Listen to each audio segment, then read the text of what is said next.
Morning Combat back at it on CBS Sports. We bring the champions to the show, and we got one of the best fighters in the world today, Valentina Shevchenko, going to defend the women's flyweight title this Saturday, UFC 255, co-main event. Valentina back in this. You got to be fired up. Another pay-per-view, another tough opponent in Jennifer Maia. How you feeling so close to fight night? Feeling so good. I had amazing training camp, feeling strong, feeling healthy, and yeah, we are just like literally 4 or 5 days away from the fight, and I already almost in weight, so feeling amazing. Valentina, I know you're a fighter, so you don't worry about things like betting odds. But when you have a fight and the betting odds come out and you're like minus 1,700 favorite, which in theory is like no chance she could lose, how do you deal with that? Oh, I just don't look at it. I just, my attention is far away from these things. I'm more concentrated on my preparation. And this is what really matters for me, how I feel, my body feel, my mind, my everything, every single nerve. This is what's important for me. That's why I'm so focused on my preparation and my performance. Is this fight going to be any different because your sister Antonina is going to join you on the same card? And I did a little research.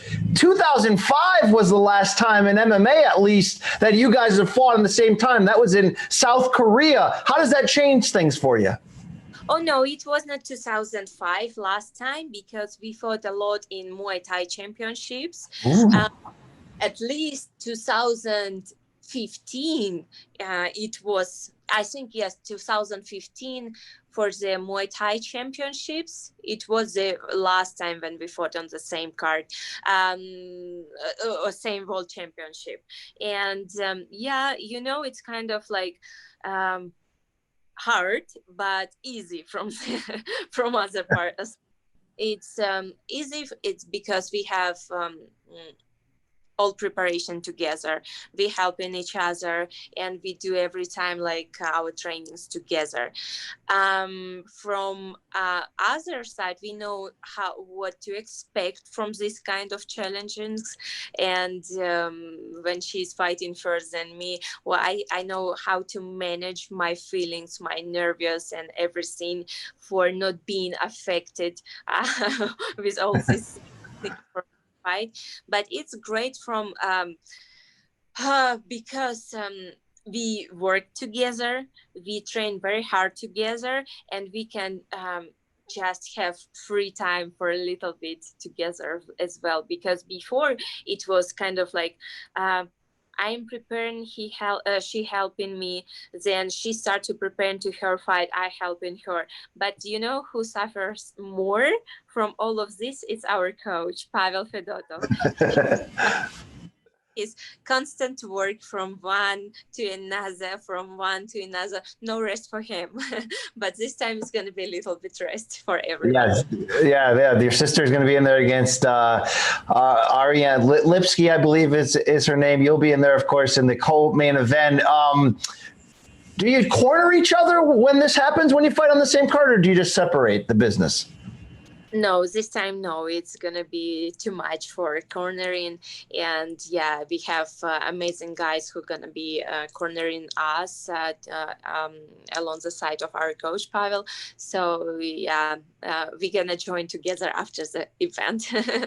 Absolutely. All right, let's talk about this fight. You thought you were going to get Joanne Calderwood. She was looking to be the #1 contender. Jennifer Maia had a fantastic performance against her to slide in. What did you think watching that fight? Did you think you've got a legitimate contender coming at you on Saturday? Yes, I think so. Jennifer Maia, she is very strong and she has good skills. She is complete MMA fighter. She has good stand-up, good ground. So I prepared very good for her. I know exactly what to expect from her and what I have to do to win her. The most important. This division has not been the deepest historically. You're the star of it, but it feels like it's getting a little bit better. I saw a nice performance from Lauren Murphy. I saw Jessica Andrade make her debut. We've got another big fight in the division on Saturday with Cynthia Calvillo and Caitlin Chukagian. How do you feel about the changing over of the depth right now? No, yeah, like from time to time, I keep hearing the old people saying the flyweight it's not that good, not that good, but it's not that. I don't know why people put in this like cliche for flyweight because it's totally not truth. Because if you will see each fighter top 10, they are very strong, they are very interesting fighters, and I think that they would do a lot of problems for anyone in bantamweight or flyweight or strawweight. But definitely it's, I think the future of the female MMA it's gonna be after flyweight, because it's a perfect weight class for female athletes. And you can see now a lot of bantamweights going down, a lot of strawweights going up, and we have more like from outside promotions coming, joining the UFC. So yes, it's gonna be even more interesting in the future. That is a weird question, but you've been so dominant. Do you prefer to be dominant, or are you waiting for somebody to be your equal in there? It's I train very hard to be that dominate, and I won't lose my positions. Oh yeah, keep it up. It's working. You're doing well. Do you take any kind of stock into what you're building for your career right now? Because the UFC opening up this division, which is your natural weight class, your strongest weight. If you keep winning, you could be putting title defense records behind you. You could really elevate yourself. You're on the fast track of becoming one of the greatest fighters in the history of women's MMA. And I don't say that lightly. That's a giant thing. Is it something that you can comprehend now, or do you just say I'll deal with that after I retire? For me to do at this moment what I love the most, it's the number one. And I love my martial arts. I love to compete. And, to think about what legacy, what history, what you want to people remember you, it's not right. You have to make your history now without thinking about things. You have to do everything as best as you can to put your heart, the full heart in everything that you are doing. And after, if people decide to put you in some position, it's good.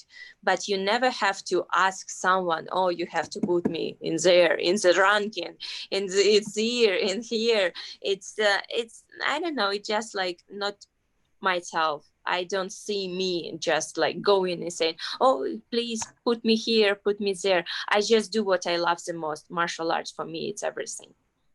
Well, opening up this division now and you being the best flyweight, does it make you want to stay at this weight class, or are you still open to moving up again for the right big fight?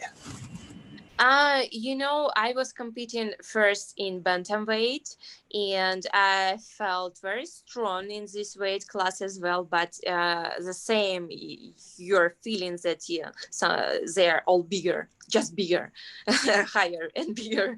You feel it, and being in your perfect weight class, it feels so amazing, so good. That's why I have my goal to defend my belt as much as I can, but I'm still open for any opportunities to come. All right. I mean, look, I don't know if I've done an interview with you or I haven't used the name Amanda Nunes. People always bring it up. You guys aren't even talking about each other. You got your own business. If you retire without getting that third chance, will you be okay with that? That is going to happen. I still think, I don't know, soon, later, when, I don't know, but I think it's going to happen anyway, before we both retire. I mean, let's be honest. You won the second fight, Valentina. I saw it. Yeah, it's true. So I know exactly our second fight, the last fight, it was not the right result, but that's why I think it's that's why I think it's gonna happen still.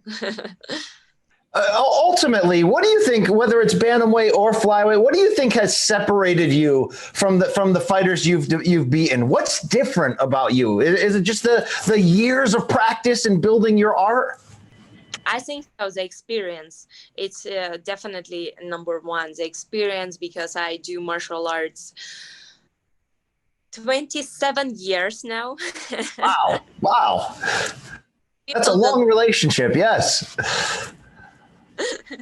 So 27 years I'm practicing martial arts, doing everything, and through these years I fought so many different opponents, I saw different situations in martial arts. That's why it's every single like experience that I had, it gave me more and more things to be better and to be the best. All right. One time, Valentina, I saw an advertisement with you selling some soda, Inca Cola. I went to my grocery store. They had it. I bought the Inca Cola. It's fantastic. That's right. I never selling things. I was sharing that I drink. Oh, so it wasn't an advert. It wasn't a sponsorship. All right. All right. But you drink it though, right? It was sponsorship. It was sponsorship, but it's still under the sponsorship. I am still drinking it, and I love Inca Cola because it's you could say it's traditional drink of Peru, South America. And we lived there for 8 years, and it's so tasty. They call it. It has golden color, and they call it the drink of gold. Oh, wow. Fitting for a champion, of course. What about fighting in your two home countries, Kyrgyzstan, Peru? What about a chance to fight there? Do you see that ever happening? I would love to. I hope they're gonna happen. They're gonna have it sometime. I don't know when. They should have this year in Kazakhstan. So it's like a neighbors, right, with Kyrgyzstan, and they have a lot of events in South America. They have it, of course, definitely Brazil. They had it in Uruguay. I fought there. So there is a big possibility that we will see some. Okay. Are you a bigger star in Peru or Kyrgyzstan? Which one? I don't know. You have to ask people over there. Okay. Pretty big star in the States as well.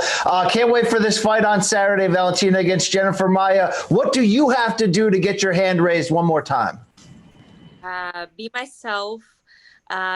Just keep the health through these last days and keep the same shape what I am right now, and just to be aware of everything that can happen during the fight, and when I will see the moment to finish the fight, I will do it. Unbelievable. You're on a great run. I hope it continues. Best of luck to you, Antonina, any other Shevchenkos that are fighting on Saturday. Best of luck to them too. Can't wait to check it out. Thank you so much, Brian. Thank you. Have a good day. Thank you.